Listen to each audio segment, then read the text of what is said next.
Erica, kumusta ka naman ngayon, Erica?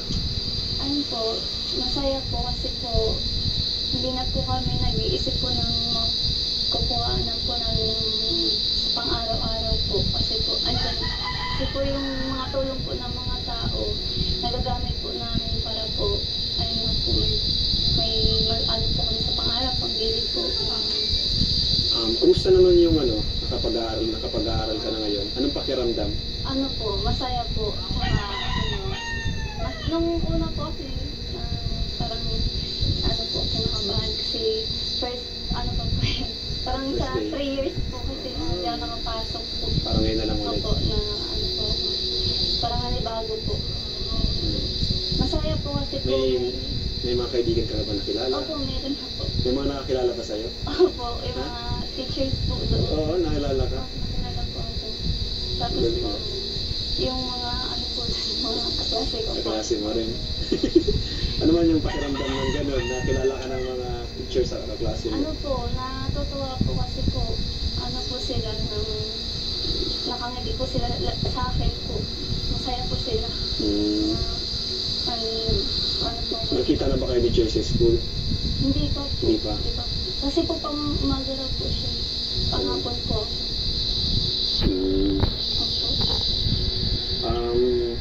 Kasi mga ano ngayon, di ba? Medyo mainit sa mga comment section about dun sa ano ba talaga sa'yo si Edu, di ba? Medyo pati mga supporters nagtatanong, nagtataka, ano ba talaga?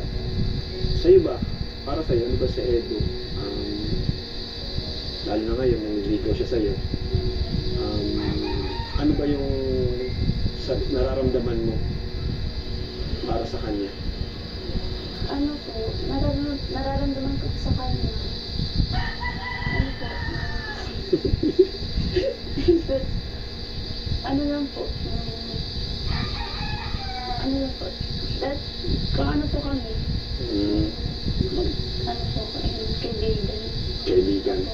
Tsaka, tulad po nga, medyo, ano na po, close na po. Hindi po tulad ng una na nahiyain. Parang nagkakailangan. Pero dun sa in a scale of 1 to 10, di ba? Yan, malinaw. In a scale of 1 to 10, paniligaw na Edu ay effective ba? Gaano ka-effective yung paniligaw niya? Gaano ka-effective in a scale of 1 to 10? Ano po? 8? 8. Ang taas na! Sa'yo, sorry. Opo, 8. Isa po grabe din po yung efforts. Ibig sabihin yung dati, 5. Opo. 5 yung dati, no? Hindi tayo nagkaintindihan. Opo. Sabi ko pong 1 sa 1 out of 10 po. 5. Kasi sabi niyo po kasi, sa 100 po ngayon. Ang pala-base po sa 1 to 10. So, di talaga tayo nagkaintindihan. So, ngayon, ibig sabihin tumaas siya ngayon. Bakit tumaas? Ano bang nakita mo kay Edu? Ano po siya, grabe po din. Nakikita ko na po sa kanya yung effort niya. Tsaka po yung, grabe po yung ginagawa niya. Yung mga ginagawa niya siguro po ngayon. Hindi naman niya siguro yung ginagawa dati. Opo. How about off-cam? Anong klase sa sa'yo without the camera? Ano po siya? Maasikaso po. Uy! Mabait. Opo. Mabait. Tsaka ano po siya? Talkative po siya pag kami. Kaya lang, seryoso? Madalada. Pag kami, madadala din siya sa amin kasi close na rin naman. Pero, minsan, tahimik din. So, even without camera pala, ano siya, tuloy din yung panliligaw niya. Tuloy ba yung panliligaw niya kahit off-cam? Bawa, sa text, gano'n. No comment po. Bakit no comment? Sikreto? Opo. Secret lang. Bakit secret? Parang ano po, parang low-key. Low-key lang. Ayaw mong i-public. Opo. Pero yung on-cam na panliligaw niya, sa tingin mo, totoo yung ginagawa niya? Parang ano lang po ako, dadalawang isip. Dadalawang isip ka? Ibig sabihin sa on-cam, Ano si Edo? Ano yung comparison mo sa kay Edo, on-cam or and off-cam? Saan mo siya mas gusto? Sa on-cam or off-cam? Same, parehas po. Pares lang. Pero sa on-cam, medyo nagdadalang isip ka kung totoo yun. Yung ba sa kanya tinatanong? Hindi. Nahiya ka. Sige, tatanungin ko siya mamaya. So, ayun po, mga kalingap. Nakausap natin si Erica ngayon. Ano naman nararamdaman mo, Erica, na ikaw yung dinlag natin dun sa, kumbaga, tungkol sa iyo. Ikaw yung sentro nung 111,000 live viewers natin. Ano yung nararamdaman mo doon? Kasi, sabihin natin marami tayong vlog doon. Doon si Nadara, Rachel, Joy. Pero ikaw yung sentro doon kasi event mo yun. Ano nararamdaman mo kasi nakaabot tayo sa 111,000 live viewers? Masaya po na nakaka-proud po kasi yung ganun po, parang achievements. Hindi lang naman po para sa akin, para na din po sa Team Kalingap po. Kasi po, grabe din po kasi yung yung pagtulong din po sa amin, sa mga tao po na mga nangangailangan po, sa mga hirap. Ayun. Kaya po, kaya sobrang saya po ako. Masaya na hindi po nakatulog din po nun kasi po, grabe po talaga. Nakakagulat po na, na bigla po nag-boom yung ganun po na Doon sa nangyaring mga blessings sa'yo, mga blessings, pagpapala, Tagalog, sa pagbabago unti-unting pagbabago ng buhay mo, sino ang pinasasalamatan mo? Pinasasalamatan ko po, syempre po, ang Panginoon po. Ang galing Opo, kasi po, matagal ko na po sa kanyang pinag-pray po yan. Kaya po pala siguro marami po kami struggle po sa buhay kasi ito po yung kapalit. Galing, ganda ang sagot mo. Maya ka. Naalala ko na po yung pinagdaanan po namin. Mga struggles nyo. Opo. Gaya ng? Sa family po, yung sa para makakuha pa ng pera, araw-araw. Kasi po hindi po talaga madali, lalo na kapag wala po kayong permanent na bahay, po wala kayong makuha na ng matinong panghanap buhay po. Pag wala kang pera, minsan ba may araw na bigay kumakain? Po? O nag-ulam lang kayo ng kung ano pwede maulam? Dati po naalala ko, napasok po kami ng eskwelahan, bawal na po namin kamote. Kamote? Opo. Healthy naman yun. Opo. Kaya papasalamat din po ako sa lolo ko kasi ang sipag-sipag po niya. Kaya kahit po wala kaming pera, yung mga tanim po niya, doon po kami kumukuha ng mga po namin. Pangulang, pang-araw-araw. Pang-araw-araw po na pagkain po. Totoo ba yung sinabi ng tiya mo ba yun na nag-uulam pa doon ng toyo mantika? Opo. Totoo yun? Hindi naman po kumatis pagkain. Opo. Ngayon, Ericang, siyempre may tumutulong sa'yo, may sikat ka na, kilala ka na. Ano yung naramdaman mo? Mas tumingin mo ba, mas yung pati yung pamumuhay mo, yung lifestyle mo, nagbago ba? Halimbawa, dati hindi ka nakakapag-shopping. Ngayon ba, mahilig ka na mag-shopping? Ng mga damit? Kung ano po ko dati po. Ganun ba rin? Normal, para po sa akin, normal lang po. Natutuwa po ako kasi may mga tao pong idolize po ako. Natutuwa po ako dun kasi parang ako na rin po nagiging inspiration po nila. Parang mas nakakatuwa po na makita ko yung tao na pag makita ka po nakasalubong, yung ngiti po sila. Nakilala ka? So, ang isa sa nagustuhan ng mga tao sa'yo, kasi kahit ganyan ka, hindi ka nagbabago. Pati sa mga forma, pananamit, pati yung lifestyle ba, hindi nagbabago yung lifestyle mo. So, yun naman yung nagustuhan nila sa'yo. Nandito po, si Kalingap Edo naman, nakapanayam natin. Kinakabahan ka? Hindi, huwag ka mag-alala. I get you. So, insan, tawag siya. Ayun, nakausap ko nga si Erica kanina. Sabi ko, tinanong ko siya, ano ba yun si Edo? Seryoso ba talaga sa panliligaw? Tapos tinanong ko siya kung on cam, off cam, ano ikaw. Sabi niya, same lang naman daw.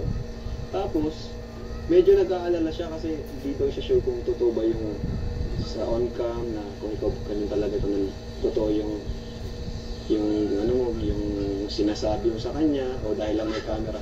Ngayon, tatanungin kita, Insan, totoo ba yun yung mga sinasabi mo sa kanya? On cam or off cam? Oo. Yan ako naman eh. Hindi naman talaga, hindi ako masyadong sweet ng iba. Pero yung mga Pero yung effort ko na hindi naman. ano talaga totoo. Ibig sabihin totoo talaga. Hindi pa lang, hindi mo. Ayun. Sabi mga gano'n ako lang dahil. Grabe. So yun, malinaw. Kasi si Erica, tinanong ko siya eh. Tapos medyo na ano daw siya. Pero yun. Tapos, ayan.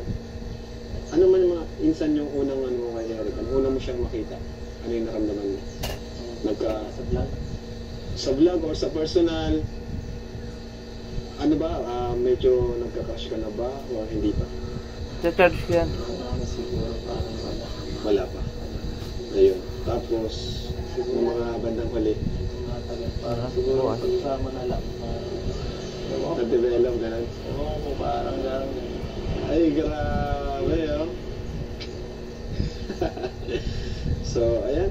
Ano naman, Eds, masasabi mo dun sa mga ginagawa mong effort at panliligaw kay Erica? Siguro mas anin ko pa para medyo parang sa tingin niya parang parang Oo nga, eh, no? certain Oo. malaw ko. Parang nagdududa Yun siya. din yung feeling ko eh. Yun din, pasawad niya kanina, in-heart to heart pa ko siya kanina. So, anong plano mo? Anong plano mo sa sunod?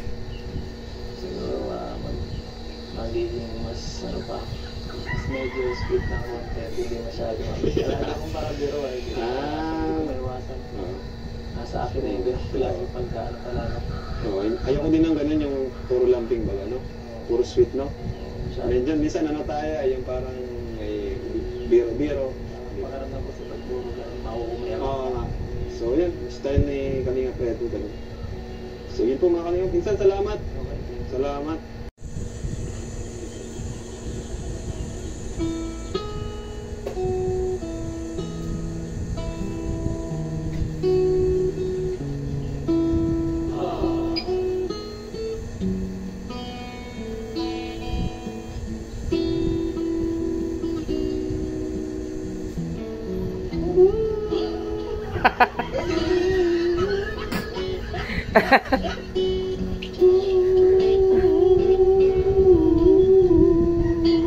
Tapusin ko lang to.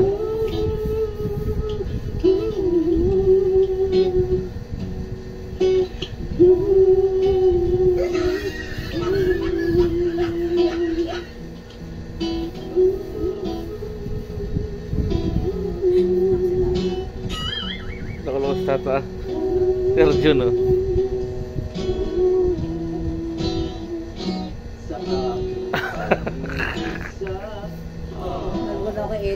Nangarada na si Edo eh. Isip sinta. Kaboses ko pala si Edo eh. Tulog ko, ikaw ang nakikita. Pusa piling kita. O giliw ko, miss na miss kita. Magigitang kasama. O giliw ko, miss na miss kita. Gusto ko sana'y magkaka. Di ka makita? Uy, si Erica. Uy, ang dalagang Pilipina. Ah, yeah. Tatabas. Ayan siya. Isip dalagang Pilipina. Piling nasa langit sinta. Ligaya. Ganda eh, no? Sipag pa.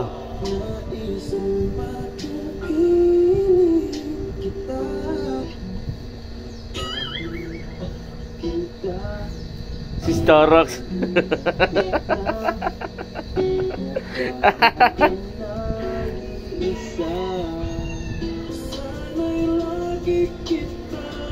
Kasama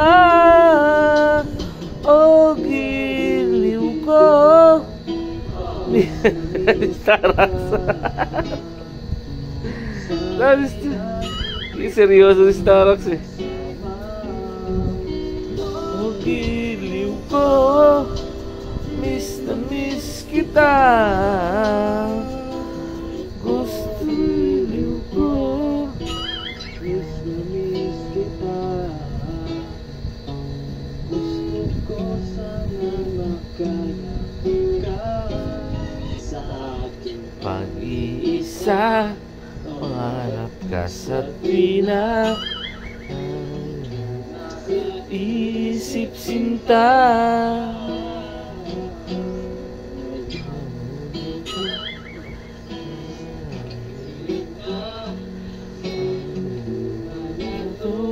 Lungkot na o giliw ko, miss na miss kita. Giliw ko, miss na miss kita.